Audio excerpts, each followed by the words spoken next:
I couldn't be happier with the work we got done this week. We literally practiced Tuesday, Wednesday, Thursday, Friday. In some capacity, Tuesday was a lot like today. It was strictly our Devo guys and select twos that hadn't gotten a lot of reps that we felt could benefit from getting even just 12 to 15 periods, about an hour and 15 minutes of work. We got a heavy work day on Wednesday for our twos and our Devo, and then yesterday actually we had the entire practice devoted to UT Chattanooga. They've done 2 games. Obviously, they play on Saturday at 4 o'clock, so we'll get that game added into their breakdown. But took the first 2 games to kind of put together a game plan on what we know at this point, and practiced pretty good yesterday. Had a chance for a lot of our guys to get healthy up to that point. A lot of our main guys have been playing a lot of our reps, didn't do anything football-wise, didn't conditioning until Wednesday, and then Wednesday was modified Thursday. So like where we're at, tomorrow is like Monday of game week. Because we're playing a Thursday game, so tomorrow the kids have the day off, and then we'll jump in. Sunday will be like Tuesday preparation and so forth. So excited for that opportunity. A lot of good work during our bye week. Do you use this opportunity at all for Self-Scout, or is that too early? Self-Scout for the coaches, not the players. Yeah. Self-Scout. I think the unique part to this is obviously our offense. It's the first time defense has been through the system twice. So, there's I also think that the competitive game against Indiana was critical for us to have that on paper. I know you've talked about this, but how do you like your schedule here with this bye, the Thursday? You get more time going into the full Big Ten schedule. Yeah, so when the schedule came out, we had, made some the original schedule, we were supposed to start opening up at Wisconsin, right? And then that got eliminated with the conference when they came in and redid everything. So that's when I approached, or before that, when we were opening up Wisconsin, that's when I suggested the week 0 game. And I knew that was going to give us 2 bye weeks. I really didn't know how it was going to play out, but I couldn't be more excited. I said this all along, to have 3 on the front end, 4 off bye week, 4-game schedule, and then a bye week into 5. And then this week was really crucial because we're jumping into a Thursday game, right? To have that ability to have a normal game week here is much better than trying to go from a Saturday to a Thursday. But has the Devo portion, like that seems to be a big deal for you guys. Mm-hmm. Has that always been a philosophy? Have you evolved that over time? No, it's always been. I kind of always say the only way to get good at football is playing football. And if we can, the NCAA a lot of times limits the amount of Devo work you can do in season because 20 hours is really not a lot of time to get game prep in. So in normal game week seasons, it's really hard to get a lot of Devo work. But bye week, I just kind of told those guys out there today, I would bet you a large portion of Division I teams, 131 teams, do this on a Friday. They probably just send everybody out the door, give them a brunch, make them lift weights, something. But I actually had, I think I got 5 of my coaches out there. I sent the other 5 out on the road. I'd much rather, from a recruiting standpoint, have all 10 out there. But to have Barry here, Ryan here, Andy Boo was here. Who else was here? There was CP was here. And then I'll go out tonight. But I just felt it was important to get a good amount of work with these guys. I brought up the point when I was really at New England, there's really not a limit on time on practice, so we would always end practice with about 15 to 20 Devo plays. And I remember when Jimmy Garoppolo was leaving, they told me the number of players that he had in Devo over a 4-year window taken with him on the plane to San Fran that really was big. I saw a guy like J.C. Jackson last night, right, who I remember doing Devo with him as a rookie, undrafted free agent, to see where he's at now. So I know these things work. I mean, those guys are your scout team essentially during the week. Yeah. I mean, the fact that they get a chance to run your stuff this week, how big is that? Yeah, so first off, we don't call them scouts, we call them look, right? And I think that's a very big thing. It's just the English language, but scout has a demeaning attitude to it, in my opinion. Like, if you have a lot of kids, even during recruiting, am I going to come in and be a scout team player? I'm like, no, you're not, right? You're going to be, I don't say this, but you're going to be a look team. So they're looking to simulate our opponent as good as we possibly can, right? So we may have 2 guards, right? But my right guard plays completely different than my left guard, even though they're on the same team. Different body types, different skill sets. So not only are they looking and emulating like UT Chattanooga, they're going to look and emulate the left guard versus the right guard. And that's a big deal with us. It teaches them football. It teaches them football IQ. The value in this is unbelievable. But just for them to be able to maybe run your Play. offense this week. Yeah. Yeah, They I think for sure offense, they get a chance to run calls that Coach Lundy's coming in from the sideline, to hear the young linebackers out there calling plays. We also had almost really our true 2 offensive line out there, that was going through a lot of Barlev was out there, Whiteneck was out there. Just really good reps for those guys as well. Did I see Jared Beatty practicing? Yeah, Jared started practicing. He practiced before Wyoming, like maybe on Wednesday, Thursday. I think he finally got cleared Tuesday afternoon after practice. Practiced Wednesday, Thursday. I saw his mom after the game with the Wyoming game. She said he just can see that smile on him. And then he had a couple moves on a pass rush the other day. Looked really good out there today. Had an interception I saw yesterday. So yeah, he's full go back with us.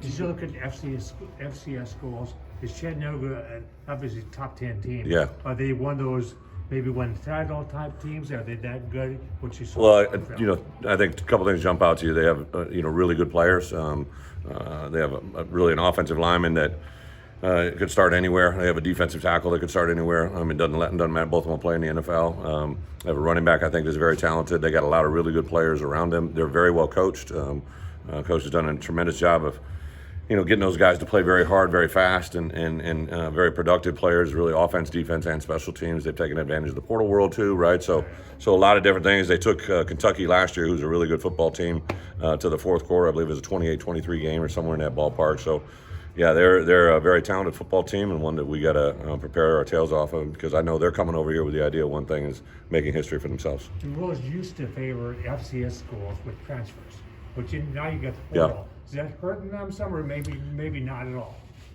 I don't know. Doesn't matter. I know. It does matter, but I don't know. Are you seeing better players at that level? I think for me, I saw I was watching the Seattle Denver game, right, and Shelby Harris was on after practice, right, or after the game. He was a guy that was at Denver, got traded to Seattle, and he had a few things to say after the game. And he was a kid that I recruited, very heavily recruited kid out of Wisconsin. He was with us a couple years, and then situations came up where he had to transfer to Illinois State, which at the time was FCS, came down here, had a really productive career, and now I believe he's been in the league 10 years, right? And so that used to kind of be the story, guys getting opportunities that maybe after they had situations that weren't allowing them to be at the place they were at. Now that exists for everybody, right? I'm glad that we got our guys here, right? I look out there every day and see guys that I'm like, what an impact they're having in their program. Not necessarily as a starter, but just depth, rotation, ability, attitude, personality. So it is kind of everybody under that same guide rule now. So yeah, it's an effect in college football that's unprecedented. What do you want you guys to do this weekend? I mean, off the feet. I mean, tell me for you. Our players? Yeah, your players. So it was very important today. We had I started off the meeting at 7:00. I talked about one issue that I really wanted them to think about while they're watching college football tomorrow. I always tell our guys, don't just watch football, learn football, right? And I brought up a couple points to them that I know they'll be able to watch tomorrow through other games and see how it affects them or it affects the team that they're on, right? And put ourselves in that shoe, in that situation. So hopefully our guys tomorrow from 9 to 11, they got voluntary treatments and rehab. I'm sure a lot of guys will be in here for that. And then I'd really like them to sit back and enjoy college football. It's one of the greatest things they can do is, sit and watch and learn. As you build your program, are you okay this flexible schedule to get standalone games? Like, how important is that for you to play on a Thursday or a Friday or whatever day? I like routine, right? Like I preach to our guys. It's on the doors when you walk in and walk out. Live your routine. Like I think that the more you treat and teach guys to process them through to Saturday is good, right? This Thursday game, even though it's a Thursday game, we've had a full week of preparation for it, and it's even going to be the same as they've done on these first 3 games. So it's a little bit of a mixed bag. I always say in the schedule, right? Just show me the schedule and I'll play it. I really can't control it, but I do think our guys are locked into the process of getting to game day, and that's why I can say tomorrow's a Monday and Sunday's a Tuesday. So to Bob's point, like tomorrow is a Monday in game week, but it's a Saturday in real life. I know what happens on Saturdays in college, right? I just ask them they're not going to school tomorrow like they'd normally be doing on a Monday. You have the ability to eat, sleep, drink, walk, talk, do anything you want. Just think about on Sunday, it's going to be one of the hardest practice days of the week, so to have that in mind. Devin Westerschmidt has maybe always kind of been a pull the trigger guy like Yeah. Ryan wants, but what have you maybe seen just from his overall development where he's kind of turning into that shutdown corner, I think? Well, I think it's very evident that Spoon is very confident, and I think when players play confident, they play fast, they play physical.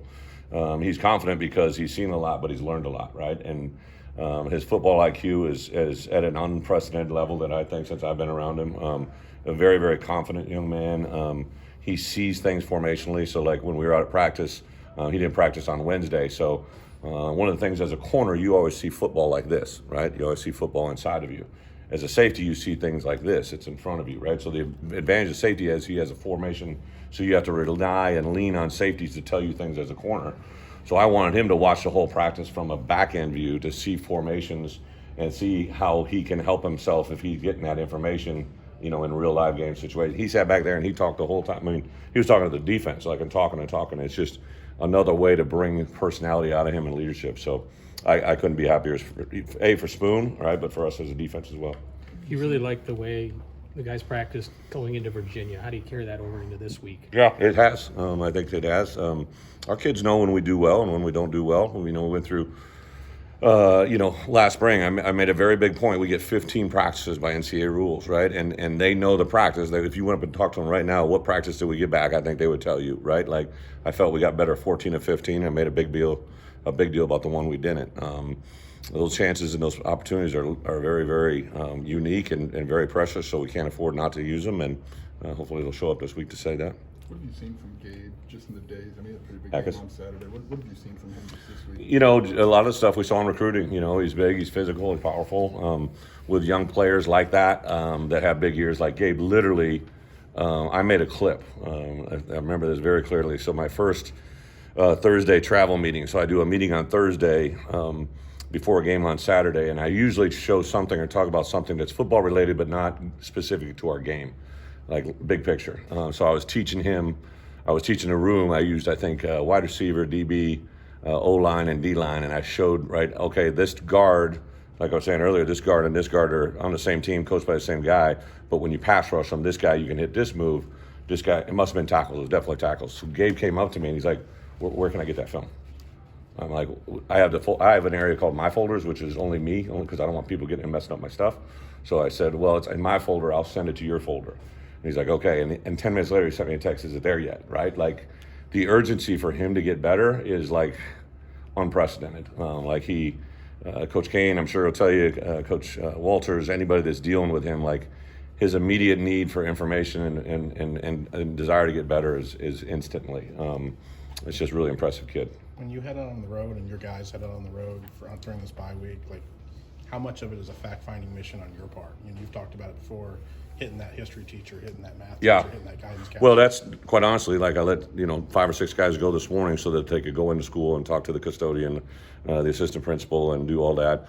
I said specifically, and I'd like to hear if they don't, right, when they go to a game tonight, like, we're going to watch this kid on this team, right, go shake the hand and talk to the coach on the other team, right, find out what he has available. I think it's a sign of respect that I always did. Hayden Fry taught me to do that when I was young, right, and now I try to teach my coaches, learn from everything on that field. It's a fact-finding mission on the guys specifically we're going to see, but also fact-finding on everybody else. Is Josh McCray able to practice at all? He's getting close. He's not practicing yet. He didn't practice with the team, but he is definitely in an upward track. Is that just like you said how much he can go, but is Yeah. there a plan to try and get Oh him? yeah, there's a plan. I'm just not going to share it with you. I'm going to ask, right? Yeah, exactly. He's progressing well.